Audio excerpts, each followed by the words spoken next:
Hey guys, welcome back to week 18 of the Axial Deadbolt budget build. This week we're going to talk about shocks. Now, if you've had an Axial SCX10 for very long, or maybe not even all that long, there's a good chance that your shocks are already leaking. Now, if right when you get the truck you tear the shocks down and rebuild them with some of the different types of shock aiding things like associated green slime or things like that, there's a chance that you can make these things hold oil better for longer. But when you get out on the trail, run into a lot of dirt and grime and things like that, in the end, these shocks are just going to leak. And you can just continue to rebuild them and get them going better and better. But for me, I'm just going to replace them. Now, what I typically replace shocks with is the Proline Powerstroke 90mm scalar shocks. Just a great little all-around shock. It looks really good. It is built incredibly nice. They hold oil well and they dampen pretty well. Now, the amount of fluid that these shocks hold in comparison to a stock SCX10 shock is less. So, if you're doing much go-fast type things, the dampening power of these is a little bit less. Now, it's better than some of the shocks like the King shocks and things like that. RC 4-wheel drive builds a great looking shock, but it's pretty much where it stops. Great looking, they just don't function well. People like them mainly because they look well and they think they perform well enough. But when you stack them up next to a really good performing shock, they just don't stack up or measure up to the performance of a better built shock. So for that reason, I'm going to go with the Prolines here. As far as the installation of these shocks go, it's going to be pretty straightforward. We're going to unbolt the old ones, bolt these ones in place. These do not come with oil in them, so we are going to have to fill them with oil, make sure that they're bled properly before installing them. But other than that, going to be pretty quick and straightforward. So let's get into it and get this thing set up.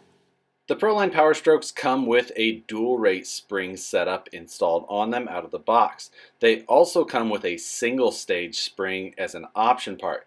Now, the stock Axial Deadbolt SCX10 shocks come with a single rate spring installed. That's different than most of the Axial SCX10 vehicles, which typically have a dual rate type setup like you see here on this Proline. For this install, I am going to keep the dual rate setup on this shock. In this assembly, we're first going to remove the cap from the top of the Proline Powerstroke shock. These shocks do not come with oil included with them. You will have to provide your own. Now, for these shocks, in my build, I'm going to use 35 weight oil for the front shocks as well as 20 weight oil for the rear. I have a much lighter rear of this truck, so I'm going to go with a lighter weight oil.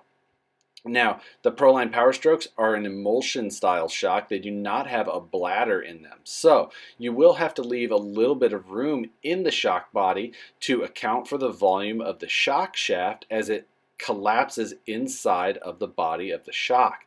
This displaces oil and it needs somewhere to go. If you do not leave room, you will end up blowing the seals out of either the top or bottom of this shock. When filling these shocks, fill them approximately to the bottom of the threads for the cap on the inside.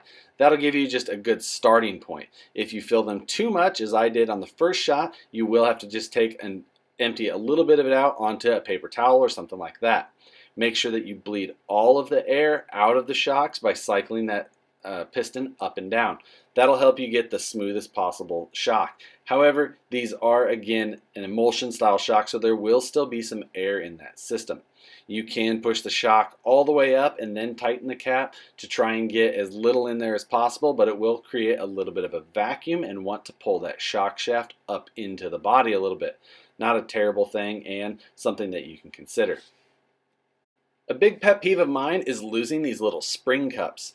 You can lose them in tall grass, or if your tire gets into it when steering. A number of different things can cause you to lose that spring cup, and then your truck will sit crooked and the suspension will not react the way that it was previously. So in order to help retain these, I'm going to drill a small hole from the outside up towards at an upward angle. Then I'll use a small piece of jeweler's wire to attach that spring cup to the spring. This just makes sure that you never lose these things when out on the trail. For the install, we're going to start by removing our front wheels and tires. We're going to follow that up by removing the top and bottom bolt that retains the shock currently. Next, remove the plastic ball from the top of your stock SCX-10 shocks. We're going to reuse this on the Pro lines. To remount these shocks, I do suggest using a washer on the outside. Take the screw from the stock SCX-10 shocks, put the washer on first, then feed it through the shock and feed the original SCX-10 shock ball through the back side. Follow that by the spacer that you removed from the stock shocks as well, and mount it all back to the shock towers. Once you've got that done, reattach the lower link and shock bolt and reinstall the front tires, and you're all set. Simply repeat that process for the rear and your shock install will be completed. Alright guys, that takes care of the installation of the shocks. Nothing too difficult with the shocks, pretty standard type deal. Now, with this type of shock, bleeding is fairly important, but it doesn't have a bladder or anything like that, so it is still going to have some air in the mix as it goes through the suspension cycle. Now, there are probably better ways to build shocks and things like that. I am by no means a master shock builder. I would probably look towards the racers or something like that for those guys who have much more experience fine-tuning those shocks for especially the high-speed type situations. But for this truck, it's going to get the job done. Now, last week when we installed the winch, we busted on the budget just a little bit, like $6 or $7. This week, we're going to bust it even more than that.